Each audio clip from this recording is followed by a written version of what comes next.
In the course of the bus parade, officials were given a chance to engage in a series of discussions during commissions, and underdogs were given to surface the strategic plans for the department.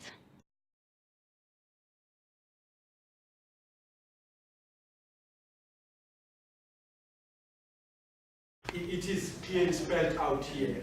I am trusting the colleagues have been able to look at it, and further going back to their rooms will be able to go through this. So the request therefore is, in using the documentation that we are giving you, and that has also been preloaded in your memory stick, you are looking at those documentation guided by these pointers which are already here. Then tomorrow when we reconvene, the chairperson and the resource persons will then be assisting the commission in guiding the discussion. Without really worrying about just what they say as a strategy. Effort in which we should follow, so that there's a structure in our discussion, so that we're not all over. Let's take these issues as they appear here. Let's take it almost as if this is our agenda, basically. Plus, if there are other issues that we feel are pertinent under a category, we can then do them. So our focus right now should be on finance, and there we've got a resource person on finance, and budget-related issues is Mr. Mpa.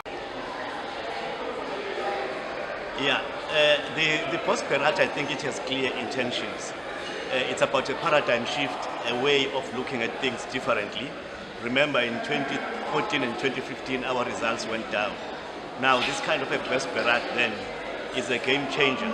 If you listened carefully to what the head of department was saying, he articulated the 10 pillars clearly. To say all what we are doing, we must remember these 10 pillars. He also drew our attention to the constitution of this country, so that we remember that education is a human right. Now, in terms of the presentation or the speech by the MEC, I think the line of command was clear. Proper use of resources, proper use of time, proper use of information that we have, ensuring that we get organized, especially in exams and other important processes. And he also made us aware that this department relies on resources, mainly financial ones. Therefore, when we use these resources, we must ensure that there is no wastage as to avoid leakages. But also the presentations given to us by academics made it clear for us, because we began to understand the system from a strategic perspective. We had somebody who was showing us the statistics about education, so we have a better understanding now of what is happening outside there. We had somebody who gave us information about the problems, issues which militate against learner performance in the system. That opened our minds as well. But also somebody linking economics to our delivery of education. There are many things that we can do ourselves, but we're not aware. Then we know now. And the person who talked about human resources made it clear to us that you must manage resources, but you need to lead people. So we now understand at least how far we should go in terms of management and leadership. So all in all then, as we're going to our commissions now, we know very well what is it that we need to do. So this is a historical one. It has never been like this before, and it was very good. Thank you for the interview.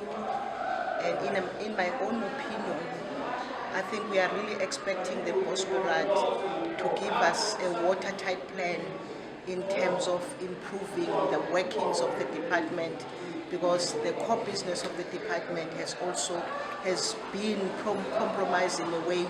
We are not expecting, we are not delivering at that level. We are not meeting our targets as well as it's spelled out in the action plan to 2019.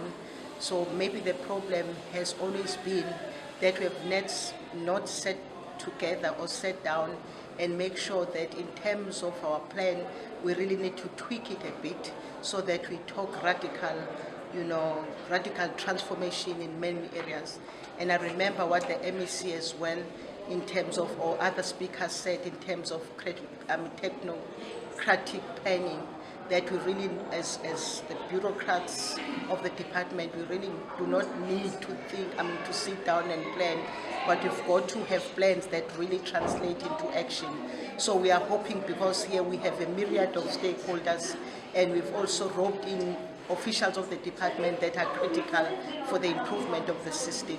So we are hoping that what we are going to take home is something that will also try and influence the strategy of the department that is currently, being utilized, so that we deliver to the best of our abilities, but also make sure that we deliver within the new or the theory of change which was introduced today, to say, we also say in terms of the working of the department, what are the problems?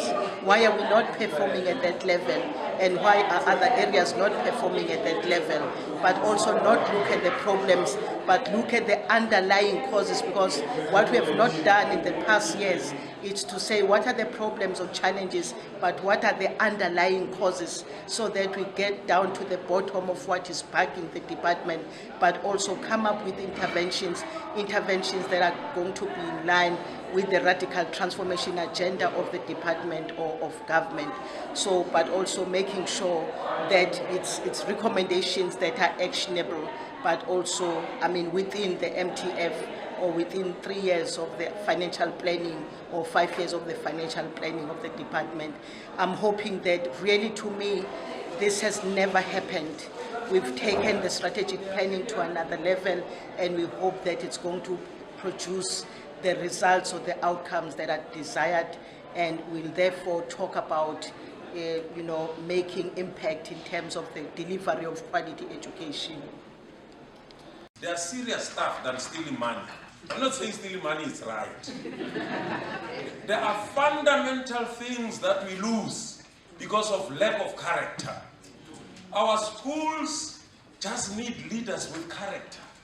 Our districts, Dr. Nzau, just need men and women with character, who will know to distinguish between right and wrong, right?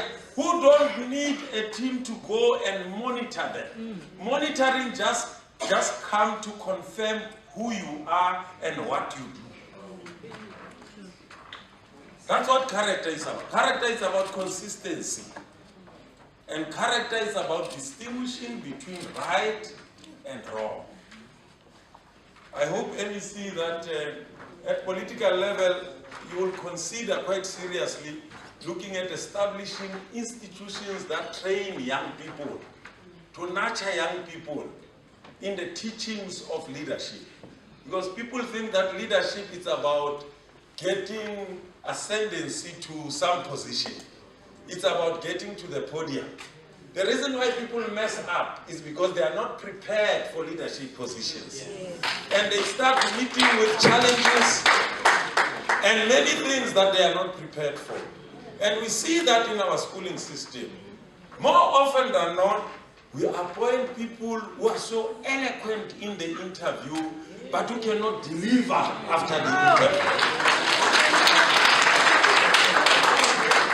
So we also need to look at our recruitment processes. I was saying at DBE, I was saying to them, we really need to look at recruitment. Interview is just but one means. There has to be other variables that confirm that what we see in the interview. Otherwise, we are in trouble, I'm telling you. Okay, I want to run now. I'm already late. Now, colleagues, if there's anything that I should